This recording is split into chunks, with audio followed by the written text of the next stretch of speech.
কারো 45, কারো 50। এক একজনের বয়স এক এক জায়গায় যা পৌঁছেছে এই 24 সাল শেষ হওয়ার মাধ্যমে। যার বয়স যে জায়গায় পৌঁছেছে, প্রত্যেকটা দিনের, প্রত্যেকটা ঘন্টা, প্রত্যেকটা সেকেন্ডের, প্রত্যেকটা রাতের যাররা থেকে যাররা পরিমাণ সময় সেখান থেকে বিয়োগ করা হবে না। সব কিছুর হিসাব যার কাছে দেওয়া লাগবে, আওয়াজ করে বলুন তিনি কে? আপনি না পারবেন এক কদম সামনে আগাইতে, না পারবেন এক কদম সামনে পিছাতে, জবাব দেওয়া লাগবে। তারপর আপনাকে ময়দান মাহশার সামনে আগানো লাগবে। সেই দিন যার হিসাব নিকাশ সহজ হবে তার ঠিকানা হবে, যার হিসাব নিকাশ বড় কঠিন হয়ে যাবে, আল্লাহ বয়স সম্পর্কে জিজ্ঞাসা করবেন, আল্লাহ ইলম সম্পর্কে জিজ্ঞাসা করবেন, আল্লাহ আপনার মাল সম্পর্কে জিজ্ঞাসা করবেন।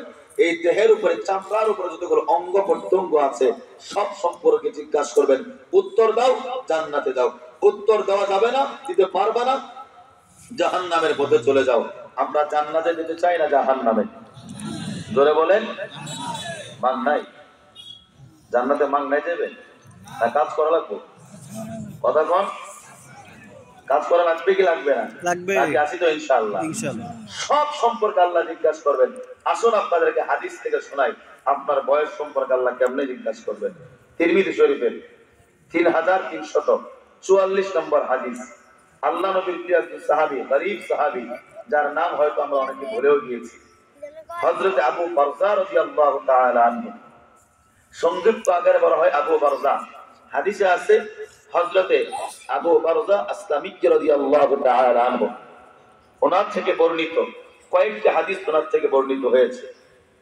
তো ওনার থেকে বর্ণিত তিনি বলেন, আল্লাহ নবী বলেছেন, عن أبي برزة الأسلمي رضي الله تعالى عنه قال قال النبي صلى الله عليه وسلم আল্লাহ তাআলা নবী ডাকতে বললেন, বারজা তুমি কি মনে করো আল্লাহ পাক মানুষকে তার জীবন সম্পর্কে জিজ্ঞাসা করবেন না?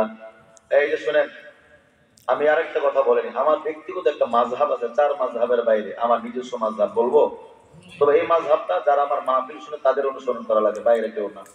মাযহাবটা হচ্ছে, মাহফিলে কেউ উল্টা পাল্টা করে বাদাম খাইলে, কথা বললে, এটা আমার দিমাগে খুব আঘাত করে, সহ্য করতে পারি না। এই জন্য আল্লাহর রাস্তায় আমি আপনাদের অনুরোধ করে বলবো, অনেকে ওই যে যুবক ওই পাশে বসছো, ভাই তুমি কষ্ট দিও না, আমাকে একটু কথা না বলে সহযোগিতা করো, আমি তোমার জন্য দোয়া করে সহযোগিতা করব। আল্লাহ প্রত্যেকটা যুবককে মোহাম্মদ বিন কাসিম বানায় দেন, বলেন আমিন। আমিন। কেন সহ্য করতে পারি না আপনি আধা ঘন্টা পরে হয়তো বুঝবেন যে আসলে কেন সহ্য করতে পারি না। আল্লাহ আমাদেরকে বোঝার তৌফিক দান করুন। আমিন। সহযোগিতা করবেন তো ইনশাআল্লাহ? ইনশাআল্লাহ। জোরে বলেন ইনশাআল্লাহ। ইনশাআল্লাহ। عن أبي برزة الأسلمي رضي الله تعالى عنه قال قال النبي صلى الله عليه وسلم الله تعالى نبي প্রিয় সাহাবী হযরত আবু বারজা রাদিয়াল্লাহু তাআলা আনহু থেকে বর্ণিত, তিনি বললেন, লা তাজুলু কদামা আবদিন ইয়াউমাল কিয়ামা, কাল কিয়ামতের ময়দানে একজন মানুষের কদম সামনে আগাতে পারবে না, একজন মানুষ তার কদম সামনে পিছাতে পারবে না। রামখণ্ডের মুসলমান, কথাগুলো দিল দিয়ে বুঝবেন, কলিজার টুকরা মা বোনেরা আমার, যারা বাসা বাড়ি থেকে শুনছেন, কথাগুলো দিলের কান দিয়ে বোঝার চেষ্টা করবেন। আল্লাহ তাআলা যেন আমাদের সকলের জন্য আজকে হিদায়াতের দরজা খুলে দেন। একটু আওয়াজ করে বলা যাবে কি আমিন? লা তাজুলু কদামা আবদিন ইয়াউমাল কিয়ামা, কিয়ামতের দিন একজন মানুষ তার কদম সামনেও নিতে পারবে না, পিছনেও নিতে পারবে না। বলবেন কতক্ষণ নিতে পারবে না? হাত্তা ইসআলা আন উমরিহি ফীমা আফনা, আপনার বয়স সম্পর্কে যতক্ষণ না পর্যন্ত জিজ্ঞাসা করা হবে, তুমি তোমার বয়সের জীবনগুলো, যে দিন থেকে তুমি শরীয়তের মুকাল্লাফ হয়েছিলে, শরীয়ত যখন তোমার উপর সবকিছু নির্ধারিত সময় আদায় করা ফরজ করে দিয়েছিল, নামাজকে তুমি ঠিক সময় আদায় করো 12 বছর পর তোমার উপরে ফরজ করে দেওয়া হয়েছিল, রোজাকে আদায় করে নাও 12 বছর পর ফরজ করে দেওয়া হয়েছে, যাকাত দাও ওয়াজিব হলে ফরজ হলে আদায় করে নাও। তুমি যদি এই জীবনের এই সময়গুলো তুমি কোথায় কাটিয়েছো, কোথায় ব্যয় করেছো, আমি কোথায় ব্যয় করেছি, পৃথিবীর কেউ না জানলেও যিনি জানেন, একটু আওয়াজ করে বলা যাবে কি তিনি কে? আল্লাহ। কলিজার টুকরা মুসলমান, আপনি মনে করেন আপনাকে কারো কাছে জবাব দেওয়া লাগবে না, উত্তর দেওয়া লাগবে না, না, এটা ভুল, এটা অত্যন্ত মারাত্মক একটা ভুল। আপনাকে পাই পাই হিসাব দেওয়া, তারপর আগাতে হবে। আপনার বয়সে প্রত্যেকটা দিন, প্রত্যেকটা রাত, প্রত্যেকটা সময়, ঘন্টা, মিনিট আপনি কোথায় কাটিয়েছেন হিসাব দাও, তারপরে জান্নাতে যাও। যার হিসাব সহজ হয়ে যাবে সে জান্নাতে চলে যাবে, যার হিসাব কঠিন হয়ে যাবে সে সরাসরি জাহান্নামে চলে যাবে। একটু আওয়াজ করে বলা যাবে কিনা আউযুবিল্লাহ? বলি যার টুকরা মুসলমান, ওই ব্যক্তিরাই জাহান্নামে চলে যাবে যাদের হিসাব বড় কঠিন হয়ে যাবে। আর ওই ব্যক্তিরাই জান্নাতে চলে যাবে যারা কিনা 31শে ডিসেম্বর 11:55 সময় জাগনা ছিল, কিন্তু উল্টা পাল্টা কাজ করে নাই। যাই নামাজটা বিছায়া ঠান্ডা পানি দিয়া ওযু করে 2 রাকাত নামাজ আদায় করে 2025 সালে ঢুকবে। আর মাত্র 10 সেকেন্ড 30 সেকেন্ড বাকি। আল্লাহ তোর হাত উঠায় কাঁদতেছে, আয় আল্লাহ, ইয়া রাব্বাল আলামিন ওয়া ইয়া আহকামাল হাকিমিন,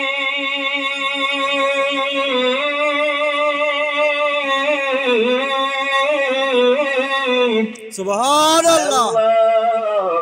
আমার জীবন থেকে আল্লাহ 2024 সাল বিদায় হয়ে গেল। মালিক রে, 2024 সাল তেমন ভালো কাটাইতে পারি নাই। কত মানুষ আমার থেকে বিদায় নিয়ে চলে গেল আল্লাহ, জানি না আমার 25 সালে কয়টা দিন বাকি আছে। আল্লাহ, তোমার ইবাদতের মাধ্যমে 25 সাল শুরু করলাম। এইভাবে যদি কেউ কারো জীবন শুরু করতে পারে, শেষ করতে পারে, আল্লাহ পাক মায়া করে দয়া করে ওই ব্যক্তিকে জান্নাত দান করবেন, সুবহানাল্লাহ। 2 নাম্বার, আপনার ইলম সম্পর্কে জিজ্ঞাসা করা হবে, ওয়া আন ইলমিহি ফিমা ফাআলা, ওয়া আন ইলমিহি ফিমা ফাআলা, জ্ঞান দিয়ে আপনি কি কাজ করেছেন? আপনাদের জ্ঞান বুদ্ধি আছে না নাই? আওয়াজ করতে আছে না নাই? আছে। আমার আছে না নাই? আছে। এই জ্ঞানের বিচার যিনি করবেন তিনি কে? আল্লাহ। ওয়া আন ইলমিহি ফিমা ফাআলা, আপনি এই বিবেক দিয়ে কি কাজ করেছেন? দুনিয়ার সব কিছু বুঝলেন, কিন্তু বিবেক দিয়ে জান্নাত চিনতে পারলেন না। আমার মতো আপনার মতো বেয়াকুব আর পৃথিবীতে কেউ নাই, ঠিক কিনা বলেন? ঠিক। বলে চার টুকরা মুসলমান একটা উদাহরণ দেয় আপনাদের। মনে করেন আপনি আমাকে মহাব্বত করে এখানে বক্তব্য দেওয়ার জন্য দাওয়াত করে আনছেন। আমি যদি একটা লাঠির মধ্যে আগুন জ্বালায়, মনে করে খেয়াল করছেন এই লাঠির মধ্যে দাও দাও করে আগুন জ্বলতেছে, আপনি দেখতেছেন, ধরলে হাত পড়ে যাবে। আমি ডাক্তার বললাম, ভাইজান এখানে আগুন জ্বলে না, এটা আগুন না, এটা আটলান্টিক মহাসাগরে বরফ, ধরেন আপনার ঠান্ডা লাগবে। কেউ ধরবেন? কেন ধরবেন না? আগুন। কি এটা? আগুন। কি দিয়ে বুঝবেন? বিবেক দিয়ে। কথা বলেন না কেন? চোখ দিয়ে দেখছেন, বুঝছেন কি দিয়া? বিবেক দিয়া। জোরে বলেন, বিবেক দিয়া। আল্লাহ যে বিবেকের বিচার করবে সেটা বুঝতে হবে আপনাকে। ওয়া আন ইলমিহি ফিমা ফাআলা, বিবেক দিয়ে আপনি কি করেছেন আল্লাহ বিচার করবেন বিবেকের। অনেকে ডাক্তার হুজুর এত কিছু বুঝি না, আপনি হুজুর মানুষ, আপনি কিতাব পড়ছেন, কোরআন পড়ছেন, মাশাআল্লাহ আপনি অনেক বুঝেন। আমার বিবেক কম, আমি গুনাহ করলেও আল্লাহ ধরবে না। ও আল্লাহর লগে তুমি মাইর ফেস করো না, দুনিয়ার সব বুঝো। ইমাম সাহেব যদি কয় ভাই আমার নামে একটা সম্পত্তি লেখেন, তাও তো দিবা না, এটা বুঝলা, আর তুমি ইমাম সাহেব ধোঁকাবাজি করো। ওয়া আন ইলমিহি ফিমা ফাআলা, তাহলে আমি বললাম ভাইজান এটা আগুন না, এটা বরফ, আটলান্টিক মহাসাগর থেকে নিয়ে আসছি, ধরেন ঠান্ডা লাগবে। আপনি আপনাদের ফকির মোহাম্মদ এনায়েত সাহেবকে যাকটা বলবেন, চেয়ারম্যান সাহেব কেমন বক্তা আনছেন, মাথা নষ্ট, আগুন জ্বালা একবার বরফ, এই বক্তায় বক্তব্য দেওয়ার আগে সোজা পাবনায় পাঠায় দেন, ঠিক কিনা কোন? ঠিক। তাও আবার ঠিক। আপনারা কি চান আমি পাবনায় চলে যাই? আল্লাহ আমাদের বোঝার তৌফিক দান করুন, আমিন। ভাইজান কেন বললাম ওয়া আন ইলমিহি ফিমা ফাআলা, আপনি আপনার বিবেক দিয়ে কি কাজ করেছেন, এই বিবেকের বিচার আল্লাহ পাক করবেন। তাহলে বিবেক দিয়ে দুনিয়ার আগুন চিনতে পারলেন, তাই ধরলেন না। আমি বললাম আমি কোন আমার মতো আরো 10 জন হুজুর বললো আপনি আগুন ধরবেন না, কারণ আপনি জানেন এটার মধ্যে আগুন জ্বলতেছে। বিবেক দিয়ে একটা ব্যক্তি দুনিয়ার আগুন চিনলো, আর এই বিবেক দিয়ে আপনি জাহান্নামের আগুন চিনতে পারলেন না। খোদার কসম, কাল বাহানা করে কোনো ফায়দা হবে না। এই বিবেকের বিচার আল্লাহ করবেন, তারপরে আপনার ফয়সালা হবে। আপনি জান্নাতে যাবেন না জাহান্নামে যাবেন, একটু আওয়াজ করে বলা যাবে কি ঠিক কিনা? আসুন 3 নাম্বার, وعن ماله من أين اكتسبه وفيما أنفقه আপনার মাল আপনি মাল সম্পর্কে জিজ্ঞাসা করা হবে আপনি মাল কোত্থেকে উপার্জন করেছেন কোথায় খরচ করেছেন আপনার মাল সম্পর্কে যিনি জিজ্ঞাসা করবেন একটু আওয়াজ করে বলা যাবে কি তিনি কে মাল কোত্থেকে অর্জন করছেন কলিজার টুকরা মুসলমান খেয়াল করে শুনেন মাল কোত্থেকে উপার্জন করেছেন আপনার এলাকার মুসলমান একজন ভাই নাম তার সলিমউদ্দিন আপনার নাম মোহাম্মদ কলিমউদ্দিন আপনার কাছে সলিমউদ্দিন এসে কয় কলিমউদ্দিন ভাই রে আল্লাহ তোরে অনেক টাকার মালিক বানাইছে এক সপ্তাহ পর আমার মেয়েটাকে বিবাহ দেব আমার 1 লক্ষ টাকা দরকার আমার 1 লক্ষ টাকা দিয়ে আমি আমার মেয়েটাকে বিবাহ দেই আপনি কলিমউদ্দিন সলিমউদ্দিনকে 1 লক্ষ টাকা দিয়া দিলেন সলিমউদ্দিন 1 লক্ষ টাকার বান্ডিল লইয়া রামখন্ড রাস্তা দিয়া হাইটা যায় আপনি পিছন দিয়া ডাক দেন সলিমউদ্দিন কোথায় যাস বলে 1 লাখ টাকা আপনি ধার দিয়েছেন কাজ এখনো বাকি আছে কি তো 1 লক্ষ টাকা দিলাম মাস শেষে আমাকে মাশাআল্লাহ 20,000 টাকা বাড়ায় দিতে হবে এমন সুন্দর ব্যবসা আপনাদের এলাকায় মনে হয় নাই না এলাকায় নাই না এলাকায় আছে নাই মানে খুঁজে দেখা যাবে স্বামী করে বাইরে বউ করে ভিতরে কথা কোন ঠিক না হ্যাঁ স্বামী বাইরে করে স্বামী কয় আমি তার বাইরে করব এটা দিয়ে টাকা জমা একটা 5 তলা বাড়ি বানাবো ফরিদপুর সদর একটা জায়গা কিনবো আর তুই সলিমউদ্দিন আমার বউ হ্যাঁ তুই ঘরের মধ্যে যা করবি এটাতে সংসারটা চলে যায় কথা কোন এখন এটা নাম পরিবর্তন করতে জানেননি আগে ছিল সুদ ঘুষ এখন নাম দিয়েছে ইন্টারেস্ট কথা কোন নাম দিয়েছে কি ইন্টারেস্ট এখন নাম পরিবর্তন করে পরে খায় তারপরে খাওয়া লাগবে তারপরে কি করা লাগবে বলে যার টুকরা মুসলমান হয়তো এখানে কেউ থাকলে তার ভিতর আঘাত লাগতে পারে হুজুর এতক্ষণ তো ভালোই ছিলেন এখন বাসর জায়গায় হাত দিলেন কথা বলেন ঠিক কিনা হুজুর এখন এই জায়গায় কেন গেলেন আপনি কি জান্নাত জাহান্নাম চোখে দেখেন না ওইটা আলোচনা করেন এটা আমার দেন না কথা বলেন কইবেনি মনে মনে বলে যার টুকরা মুসলমান এই ভাই আপনি ওটা কি লিখা এই নাকি এই ব্যবসা করে আবার কলিজার টুকরা মুসলমান খেয়াল করে শুনেন وعن علمه في وعن ماله من أين اكتسبه وفيما أنفقه মাল আপনি কোথা থেকে উপার্জন করেছেন কোথায় খরচ করেছেন মাহফিলের জন্য ইমাম সাহেব অথবা যারা কর্তৃপক্ষ আছে 10 লাখ টাকা চাইলে যায় না কিন্তু 31 নাইট পালন করার জন্য যুবকরা এসে কয় মেম্বার সাহেব কি 20,000 টাকা দেওয়ার দরকার ফরিদপুর থেকে গায়ক আনতেছি গান গাবে তো চাইছো 20,000 কি কও লই যাও 50 খরচ করো কথা কোন ঠিক কিনা তো ওয়ান মালিকি মনে কোন ফাও কথা বলতেছি এটা ব্যাখ্যা করতেছি আপনাদের ফাও মনে হইতে পারে ওয়ান মালিকি মিন আইনা ইকতাসাবাহু ওয়া ফীমা আনফাকাহু মাল আপনি কোত্থেকে উপার্জন করেছেন কোথায় খরচ করেছেন এই যে আপনি সুদ ঘুষ খাইয়া এত টাকার মালিক হয়ে মনে করেন জিজ্ঞাসা করা কেউ নাই খোদার কসম করে বলি 5 তলা বাড়ি আপনি বানাইলেন 5 তলা বাড়িতে কয়টা ইট আপনি ব্যবহার করেছেন একটা একটা বালু গণনা করা হবে একটা বালুর হিসাব দিয়া তারপরে আপনাকে হাসরের ময়দানে আগানো লাগবে একটু আওয়াজ করে বলা যাবে কি ঠিক কিনা ঠিক 4 নাম্বার وعن جسمه فيما أبلغ আপনার ওই চামড়ার উপরে হাত আছে না নাই জুরমা আছে না নাই আছে আপনার এই চামড়ার উপরে চোখ আছে না নাই আল্লাহ পাকের নবী বলেন ওয়ান জিসমিহি ফিমা আবলা তোমার এই চামড়ার উপরে যতগুলো অঙ্গ প্রত্যঙ্গ আছে আল্লাহ পাক সব অঙ্গ প্রত্যঙ্গ সম্পর্কে জিজ্ঞাসা করবেন এই 4টা জিনিসের উত্তর যে সহজভাবে সুন্দরভাবে দিতে পারবে আল্লাহ তার জন্য ব্যবস্থা করে রেখেছেন মহা নিয়ামতের জায়গা জান্নাত একটু আওয়াজ করে বলা যাবে কি আল্লাহু আকবার আল্লাহু আকবার বলি যার টুকরা মুসলমান খেয়াল করে বোঝার চেষ্টা করবেন এই যে আমরা এত কিছু করি এত দৌড়াদৌড়ি করি এত পাড়াবাড়ি করি দুনিয়াতে একটু ভালো থাকবার জন্য কথা বলেন দুনিয়াতে একটু ভালো খাওয়ার জন্য আমার বড় ভাই সপ্তাহে 2 দিন গরুর গোশত খায় আমি খাই শুটকি দিয়া আমার বউ ডাক দেয়া কয় বড় ভাই 5 দিনের মধ্যে 4 দিন গরুর গোশত খায় কি ভাই তুই দি শুটকি খাওয়াস এই জন্য আমার বিয়া করছস তাড়াতাড়ি কামা স্ত্রী কথা শুই না বাস উল্টা পাল্টা কামানো শুরু করে দিছে কথা বলেন কলিজার টুকরা মুসলমান একটু খাওয়ার জন্য মানুষ ভালো থাকতে চায় রিজিকের উপরে পরিপূর্ণ তাওয়াক্কুল চলে গেছে। আমি কামাই করলেই ঘরে খাবার আসবে, কামাই না করলে খাবার আসবে না, এরকম একদিন আপনার রিজিকের উপরে চলে গেছে। বলুন তো দেখি, আমাকে আপনাকে যিনি রিজিক দান করেন তিনি কে? আল্লাহ। আপনাদের এই এলাকায় গাছপালা আছে না নাই? আছে। আছে না নাই? আছে। এই গাছপালায় মনে কোনো পাখি নাই? আছে। পাখি আছে। যদি পাখি জায়গা থাকে, একজন ব্যক্তি দাঁড়ায় বলে, হুজুর আজকে 2025 সালে প্রথম দিন 3 বেলার খাবার, পোলাও, রোস্ট, মাংস, মুগ ডাল, মাসকালাইডার পাক কইরা 3 দিনের জন্য ওই গাছের উপরে পাখির বাসায় দিয়েছি, খা তোরা খা। আছেন কেউ? কেউই দেন নাই। 2024 সালে দিচ্ছিলেন, তো তাও দেন নাই। 2001 সালে, তো তাও দেন নাই। আপনার আব্বা দেয় নাই? না। দাদা, দেয় না। পরদাদা, না।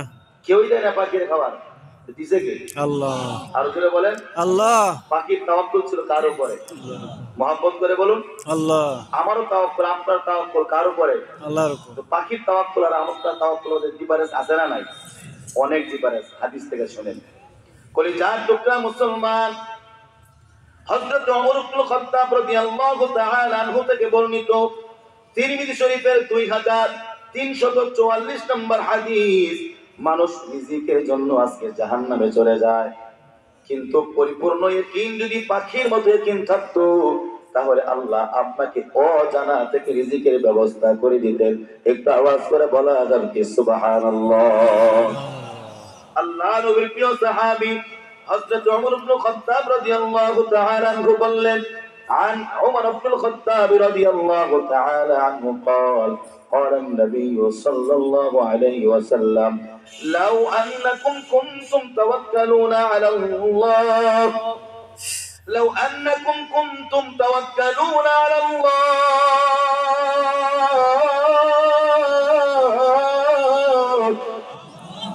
হযরত ওমর ইবনে খাত্তাব রাদিয়াল্লাহু তাআলা আনহু বললেন, তোমরা যদি আল্লাহর উপর ইয়াকিন করার মতো ইয়াকিন করতে, বিশ্বাস করার মতো করতে, তাহলে আল্লাহ তোমাদেরকে রিজিক দান করতেন। কেমনে জানো নি? বলে কেমনে?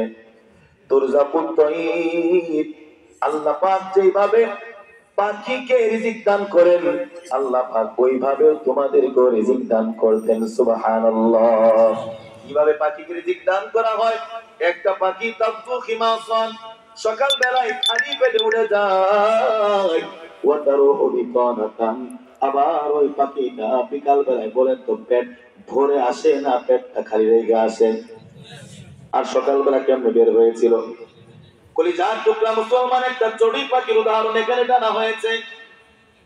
এই হাদিস বলতে যায় ইবনে হাজার আসকালানী রাহমাতুল্লাহি আলাইহি, তিনার ব্যাখ্যা গ্রন্থের মধ্যে তিনি বিশাল একটা ব্যাখ্যা করেছেন। সর্বশেষ মানুষকে বোঝাইবার জন্য চড়ুই পাখির উদাহরণ দিয়েছে। বলেন চড়ুই পাখি বড়, এত বড় না এত বড়? ছোট্ট, হাত দিয়েও ধরা যায় না। কলিজার টুকরা মুসলমান, চড়ুই পাখি, একটা চড়ুই পাখি তার বাসায়, নিজে ছোট্ট একটা পাখি, আবার তার ঘরের মধ্যে 3টা বাচ্চা আছে, নিজে একজন, আবার 3টা বাচ্চা। সদস্য কয়জন? 4 জন। এই ছোট্ট চড়ুই পাখিটা ফজরের নামাজের পর যখন খালি পেটে উড়ে যায়, তখন তাওয়াক্কুল করে আল্লাহর উপরে। বলে কার উপরে? আল্লাহর। একটা পাখি যখন পড়ে যায়, দানাগুলো যখন উড়াইতে থাকে উড়াইতে থাকে, এই গাছ থেকে ওই গাছে যায়, এই এলাকা থেকে ওই এলাকায় যায়, এরপরে ওই পাখিটা আল্লাহর কাছে ডাক দেয়া বলে, আয় আল্লাহ, ইয়া রাব্বাল আলামিন ওয়া ইয়া আহকামাল হাকিমিন,